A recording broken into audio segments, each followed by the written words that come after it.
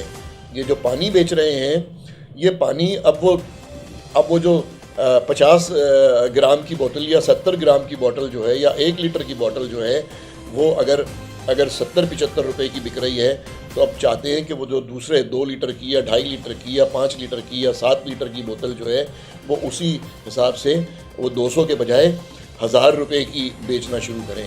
اور پانی زندگی ہے، پانی کے بغیر انسان زندہ نہیں رہ سکتا، تو وہ مجبور ہوگا خریدنے پہ. جیسے بڑے شہروں میں، اسپیشلی کراچی میں، ٹینکر مافیا کے علاوہ گزارا ہی نہیں ہے.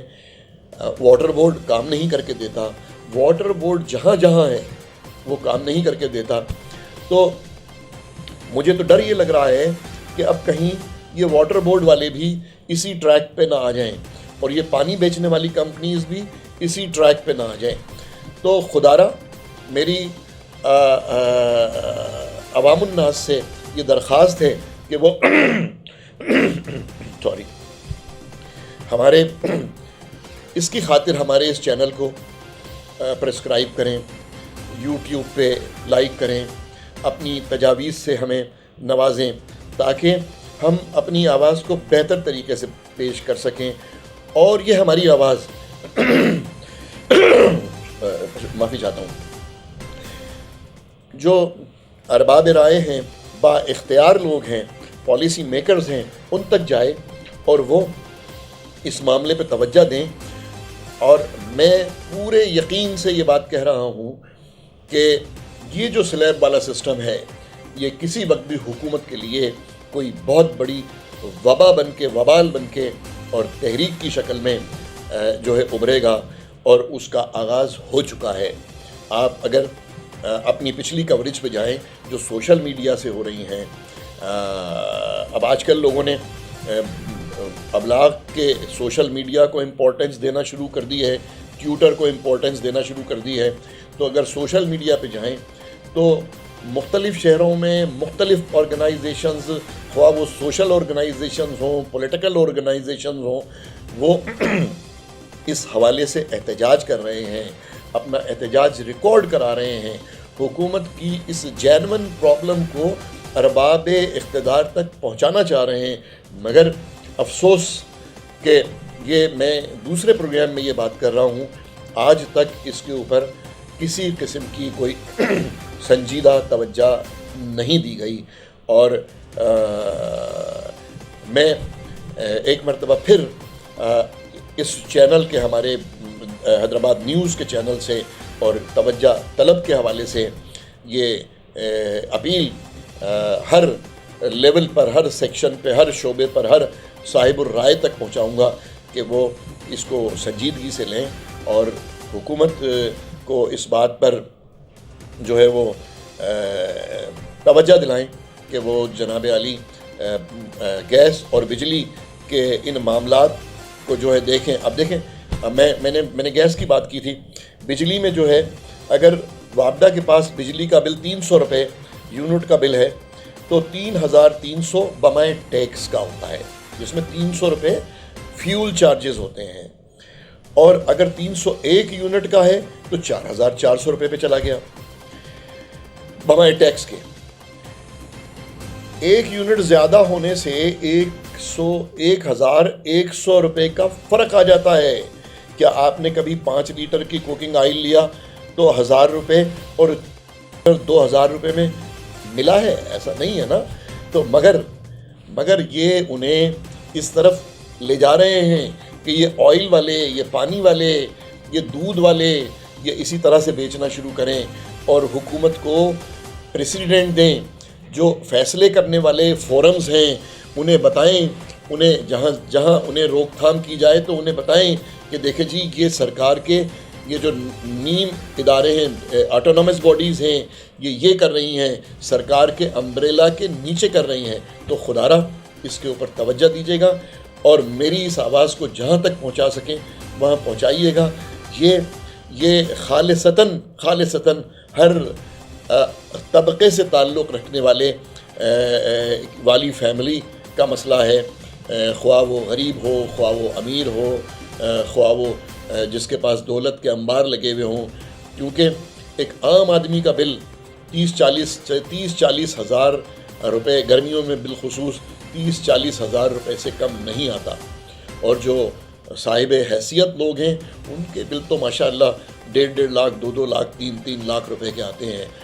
اور غریب آدمی جو صرف ایک بلب اور ایک پنکھے پہ گزارا کر رہا ہے وہ آج کل 1,500 سے 2,000 روپے کے بجلی کے بل سے کم میں وابڈا سے اپنی جان نہیں چھڑا رہا اور نہیں چھڑا پاتا. اور اسی طرح سے گیس کی صورتحال ہے کہ وہ 1000 روپے سے کم میں اپنی جان نہیں چھڑا پاتا.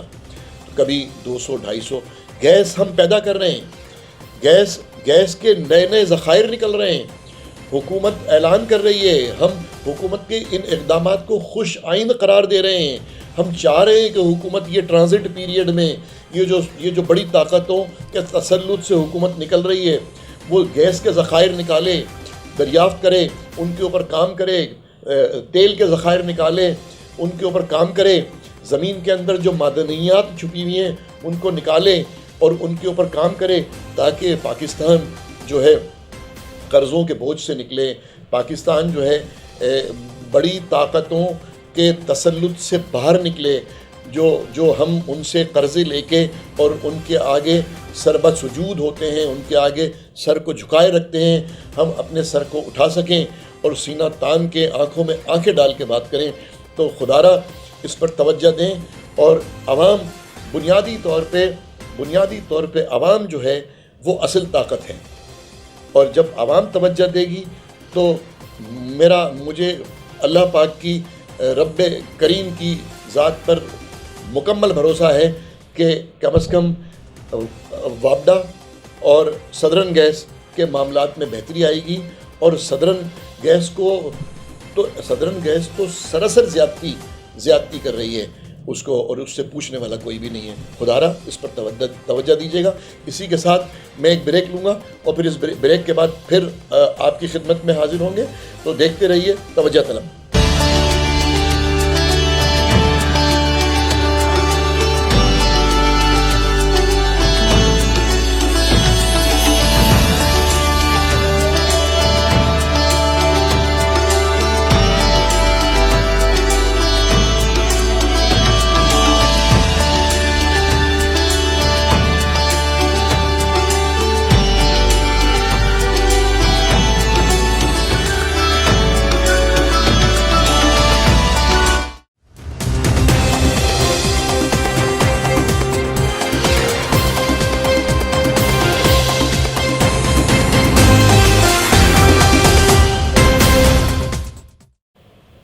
Welcome back.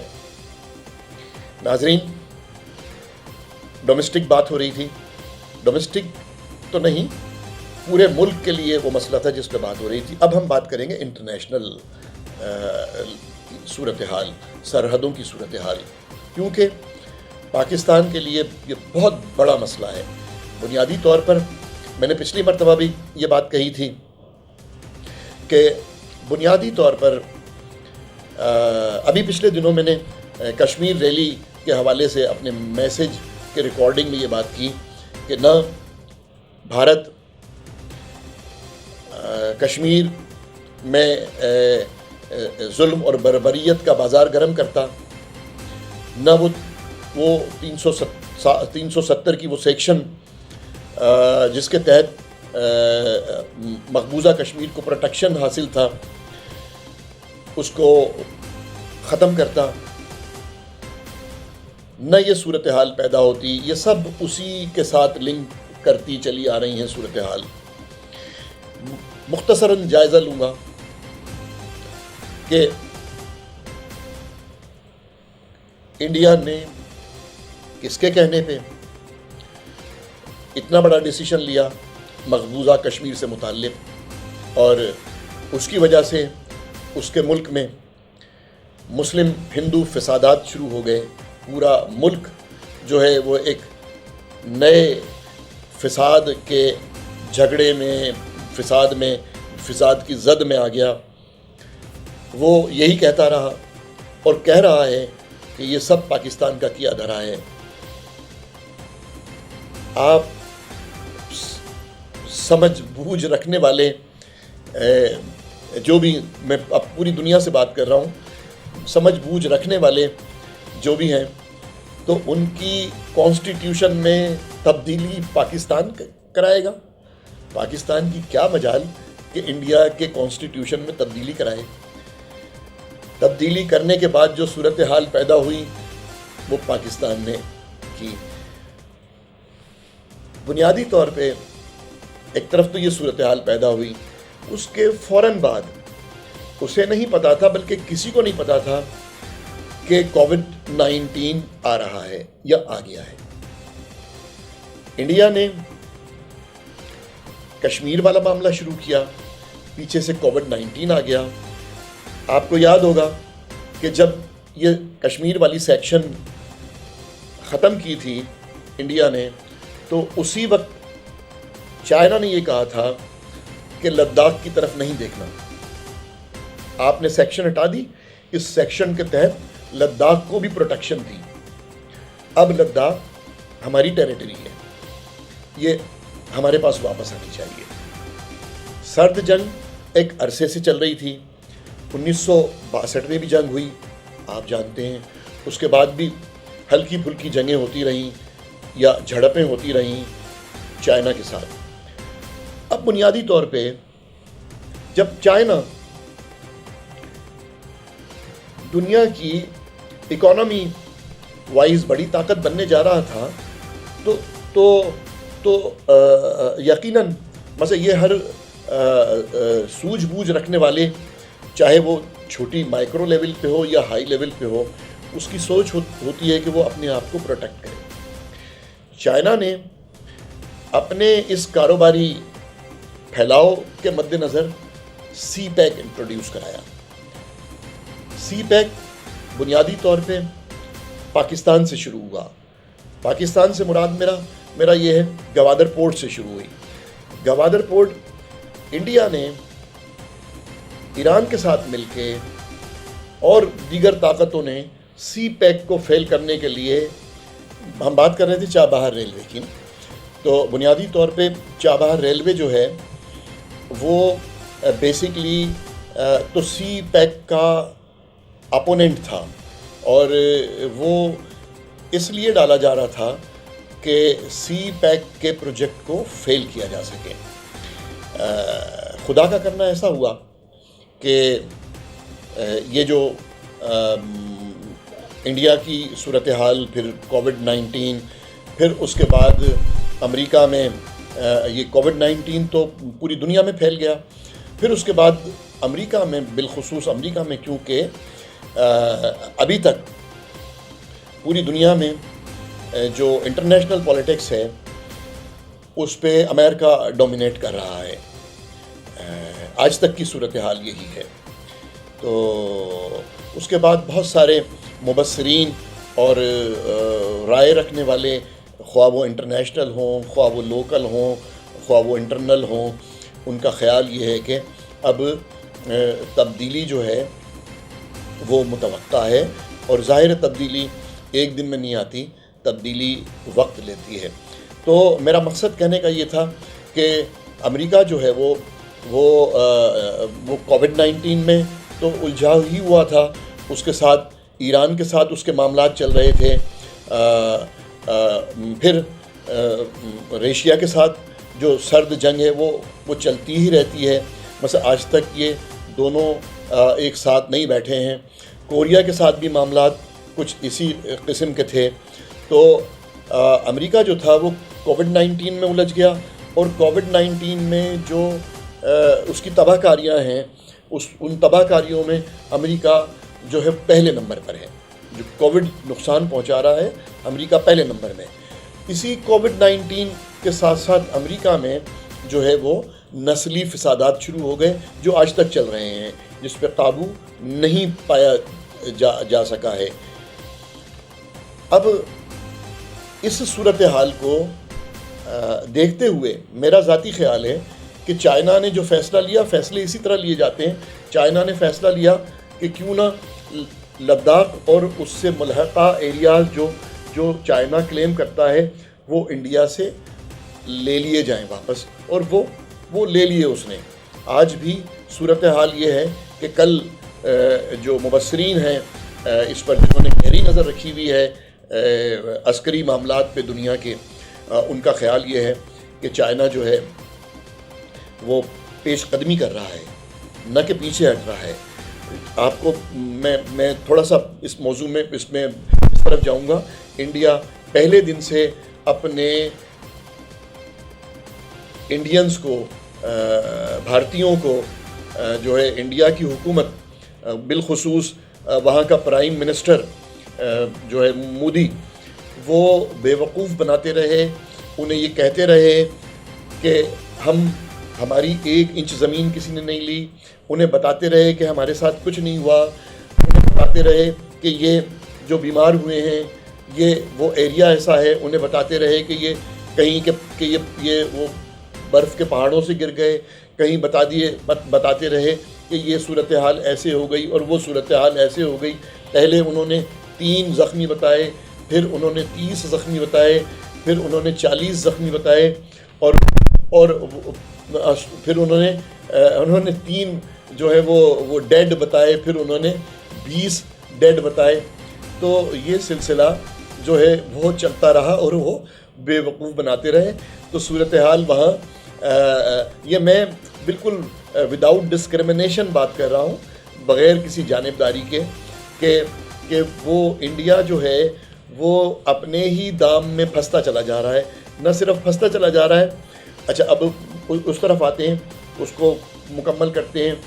تو انڈیا کو یہ بھروسہ تھا کہ جب میں یہاں کشمیر والے معاملے کو نمٹاؤں گا اور کشمیر کی جو آزادی ہے اس کو ختم کروں گا، اور مقبوضہ کشمیر کو جس قانون کے تحت پروٹیکشن دی ہوئی تھی اس کو ختم کروں گا، اور اس زمین پہ، کشمیر کی زمین پہ دوسرے لوگوں کو شامل کرنے کے لیے انہیں اجازت دوں گا کہ وہ قبضہ کریں اور خرید و فروخت کریں، وہاں کشمیر میں جا کے کشمیر کی قیمتی زمین میں حصے دار بنے۔ تو یہ سارا اس دوران، اس کے فوراً بعد امریکہ جو ہے وہ کووڈ میں پھنس گیا، کووڈ کے ساتھ اس میں اپنے نسلی فسادات میں پھنس گیا۔ تو انڈیا نے امریکہ سے مدد مانگی، امریکہ نے بالکل کلیئر الفاظوں میں منع کر دیا کہ اپنے معاملات خود نمٹو۔ مگر اس کے چند ہی دنوں کے بعد صورتحال تبدیل ہوئی۔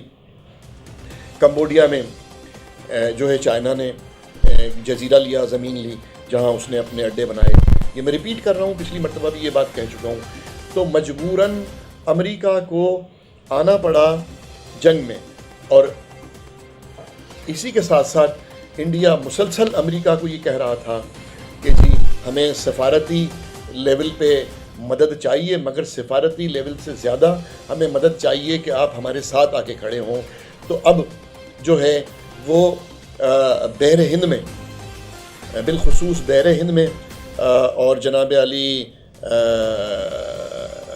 جہاں انڈیا بھی ہے اور امریکہ بھی ہے اور دوسرے ممالک بھی ہیں، وہ اپنے اپنے سمندری حدود میں مشقیں کر رہے ہیں، جس میں رشیا جو ہے وہ اپنی سمندری حدود میں مشق کر رہا ہے، انڈیا اور امریکہ مل کے مشق کر رہے ہیں، چائنا، پاکستان، کوریا، یہ اور دیگر ممالک جن کے پاس جو ہے بحری قوتیں ہیں وہ اپنی اپنی مشقیں کر رہے ہیں۔ اور نہ صرف مشقیں کر رہے ہیں، ایران نے جو ہے امریکہ کے 2 بحری بیڑے غرق کر دیے، ایران کے جوہری توانائی کے جو اسٹیشن تھا اس پر اٹیک کیا گیا، اسے تباہ کر دیا گیا۔ اسرائیل بھی اس میں کود گیا ہے۔ اب اسرائیل اور جناب علی وہ جو ہے وہ اسرائیل انہیں ایران کے جو ہے جوہری توانائی کے اسٹیشنز ہیں ان کو نشانہ بنا رہا ہے۔ تو مگر اب صورتحال اس کے برعکس ہو گئی ہے۔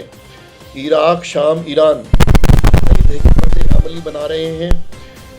امریکہ اور اسرائیل کیونکہ ساتھ ہیں، ان کا پروگرام اسرائیل کو نیست و نابود کرنا ہے، ختم کرنا ہے۔ اس میں جو ہے کسی حوالے سے رشیا بھی شامل ہو گیا ہے۔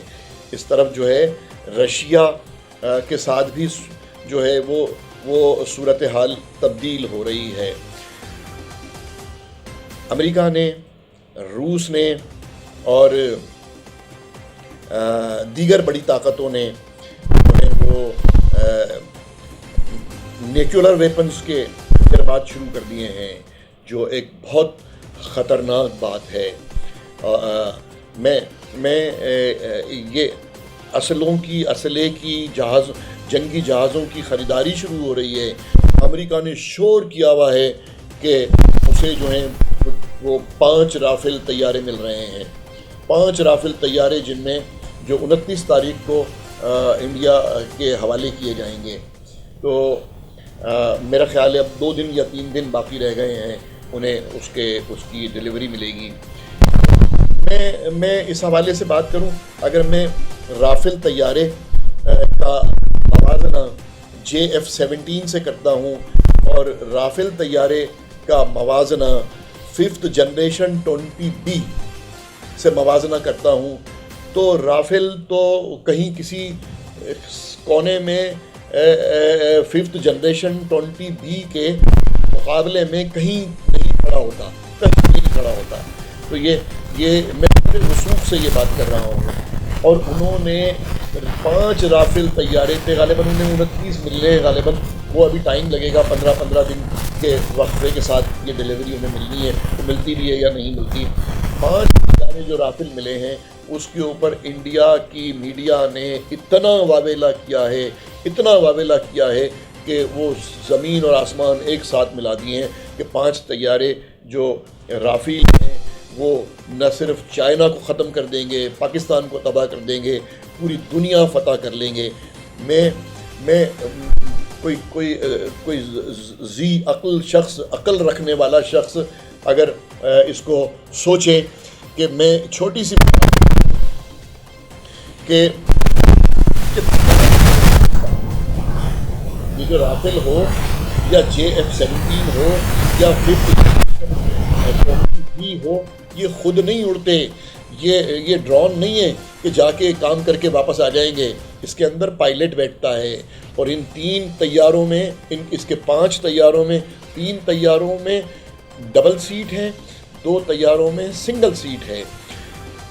آپ کے پاس، انڈیا کے پاس، میں انڈیا کو بتانا چاہ رہا ہوں، انڈیا کے پاس یہ جو پائلٹس جو ان کے پاس موجود ہیں وہ ابھینندن جیسے ہوں گے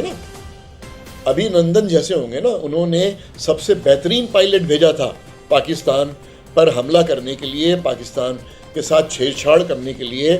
آپ اس کی حیت، اس کی باڈی، اس کے چہرے کا انداز، اس کی ماسٹیچز، مونچھوں کا انداز دیکھیں تو وہ غالباً انڈیا کا سب سے بہترین پائلٹ تھا ابھینندن، جسے بھیجا تھا. اس نے یہاں آ کے جو اس نے بیانات دیے وہ کوئی ڈھکی چھپی بات نہیں ہے.